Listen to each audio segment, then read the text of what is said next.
আসসালামু আলাইকুম। রানী কিচেন বিড়িতে আপনাদের সকলকে স্বাগতম। আমার আজকের রেসিপি হচ্ছে আলুর চপ। মুচমুচে আলুর চপ কিভাবে তৈরি করতে হয় সেটা আমি আজকে আপনাদের সাথে শেয়ার করছি। খুব সহজভাবে রেসিপিটা আপনাদের সাথে আমি দেখানোর চেষ্টা করছি। আমার রেসিপি যদি আপনাদের ভালো লেগে থাকে অবশ্যই একটা লাইক দিবেন এবং চ্যানেলটি সাবস্ক্রাইব করে আমার সঙ্গেই থাকবেন। চ্যানেলটি সাবস্ক্রাইব করুন এবং পাশে থাকা বেল আইকনটি বাজিয়ে দিন যাতে সবার আগে নোটিফিকেশন আপনার কাছে পৌঁছে যায়। আমার চ্যানেলে সব রেসিপি আমি ইজিলি দেখানোর চেষ্টা করি। চলুন তাহলে আমি এখন কথা না বাড়িয়ে মূল রেসিপিতে চলে যাই। বেসনের গোলা তৈরির জন্য প্রথমে আমি একটা বোল নিয়েছি এবং বোলে দিয়ে দিচ্ছি 1 কাপ বেসন। আপনি যতটুকু গোলা তৈরি করবেন সেই পরিমাণে দিবেন। তো বেসনটা অবশ্যই চেলে নিতে হবে যাতে কোনো দানা না থাকে। বেসন যদি আপনারা চান বাসায় তৈরি করে নিতে পারেন, আমার চ্যানেলে রেসিপি আছে। আর যদি কিনে আনেন সেক্ষেত্রেও চেলে নিতে হবে। এরপর এখানে আমি বাকি শুকনো উপকরণগুলো দিয়ে দিচ্ছি। এরপর দিয়ে দিচ্ছি বেকিং পাউডার। আপনারা চাইলে বেকিং সোডাও ব্যবহার করতে পারেন। বেকিং পাউডার দিয়ে দিচ্ছি 1 চা চামচ। এখানে আমি দিয়ে দিচ্ছি স্বাদ মতো লবণ। এরপর এখানে আমি দিয়ে দিচ্ছি 2 চা চামচ লাল মরিচের গুঁড়া। এখানে জিরা গুঁড়া দিচ্ছি আমি 1/2 চা চামচ। ধনিয়া গুঁড়া দিচ্ছি 1/2 চা চামচ। আমি এখানে দিয়ে দিচ্ছি আদা বাটা দিয়েছি 1/2 চা চামচ এবং রসুন বাটা দিচ্ছি 1/2 চা চামচ। এরপর এখানে আমি দিয়ে দিচ্ছি অল্প অল্প পানি এবং বেটারটা আমি মেখে নিচ্ছি।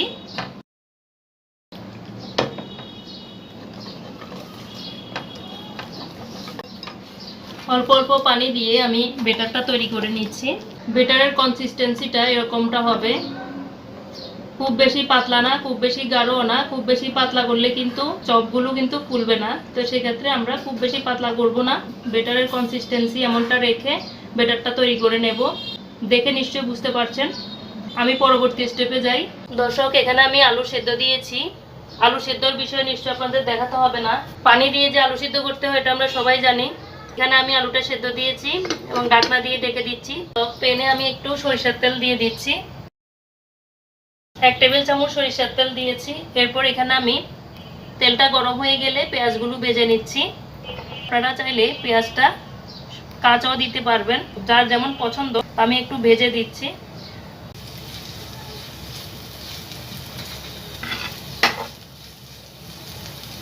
দর্শক, আমার পেঁয়াজগুলো ভাজা হয়ে গেছে। এরকম ব্রাউন কালার হলে আমি পেঁয়াজগুলো উঠিয়ে নিচ্ছি। এখানে সেম তেলে আমি তিনটি শুকনা মরিচ ভেজে নিচ্ছি। মরিচটা এরকম ভাজা হলে আমি মরিচগুলোকে উঠিয়ে নিচ্ছি। এরকম ভেজে আমি মরিচগুলো তুলে নিচ্ছি। একটা বাটিতে আমি সেদ্ধ করে নেওয়া আলুটা নিয়েছি এবং হাত দিয়ে এটাকে ম্যাশ করে নিচ্ছি। গ্রেটারের সাহায্যে গ্রেট করে নিলেও চলবে। গ্রেট করে নিতে হবে। একটু ভালোভাবে ম্যাশ করে নিলেই হবে, যাতে কোনো দানা না থাকে। চেষ্টা করতে হবে আর কি।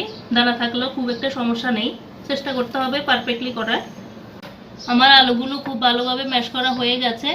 এরপর এখানে আমি দিয়ে দিচ্ছি পেঁয়াজ বেরেস্তা, যেটা আমি ভেজে রেখেছিলাম। ভেজে রাখা পেঁয়াজ বেরেস্তাটা আমি এখানে দিয়ে দিচ্ছি। চাইলে কাঁচা পেঁয়াজও দেওয়া যাবে।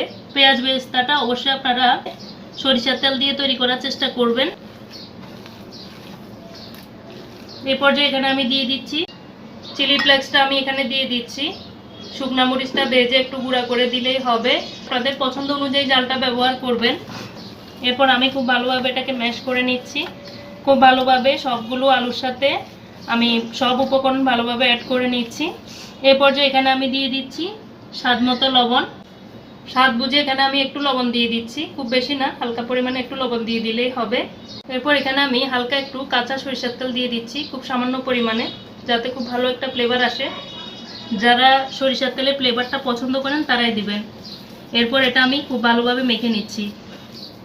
চপের আলুটা আমার মোটামুটি রেডি হয়ে গেছে। এখানে আর কিছু দিতে হবে না। চপটা আমার রেডি। এবার ভেজে নেওয়ার পালা। দেখুন দর্শক, আমার এটা কিন্তু তৈরি হয়ে গেছে। এবার আমি এগুলোকে ভেজে নিচ্ছি। ভাজার জন্য আলুটাকে আমি এবার চপের শেপ দিয়ে দিচ্ছি। এভাবে আমি চপের শেপ দিয়ে দিচ্ছি। আলুগুলো আমি চপের শেপ দিয়েছি। এবার আমি এগুলোকে ভেজে নিচ্ছি। বেসনের গোলাটার মধ্যে আমি হালকা একটু তেল দিয়ে দিচ্ছি। 1 চা চামচ তেল দিয়ে দিচ্ছি। যে কোনো তেল দিয়ে দিলে হবে। এটাকে ভালোভাবে অ্যাড করে দিচ্ছি যাতে যাতে আলুর চপটা অনেকক্ষণ ধরে মুচমুচে থাকে। এর গোলাটাকে খুব ভালোভাবে আমি অ্যাড করে নিচ্ছি। এটা আমার অ্যাড করা হয়ে গেছে। এখানে আমি দিয়ে দিয়েছি পর্যাপ্ত তেল। তেলটা গরম হয়ে আসলেই এখানে চপগুলো আমি দিয়ে দিচ্ছি এবং ভেজে নিচ্ছি। এরপর বেটারের মধ্যে আমি একটা একটা করে চপ দিচ্ছি আর এটাকে কোট করে নিচ্ছি। এরকম কোট করে চামচ দিয়ে এটা আমি দিয়ে দিচ্ছি, তাহলে এটা সমান পরিমাণে থাকবে। এরই মাঝে আমার তেলটা গরম হয়ে গেছে আর এর মধ্যে আমি দিয়ে দিচ্ছি। এভাবে আমি সবগুলো চপ দিয়ে দিচ্ছি। এভাবে আমি চপগুলো দিয়ে দিচ্ছি। একটা পিঠ ব্রাউন কালার হয়ে ভাজা হলে আমি উল্টে পাল্টে দিচ্ছি চপগুলোকে।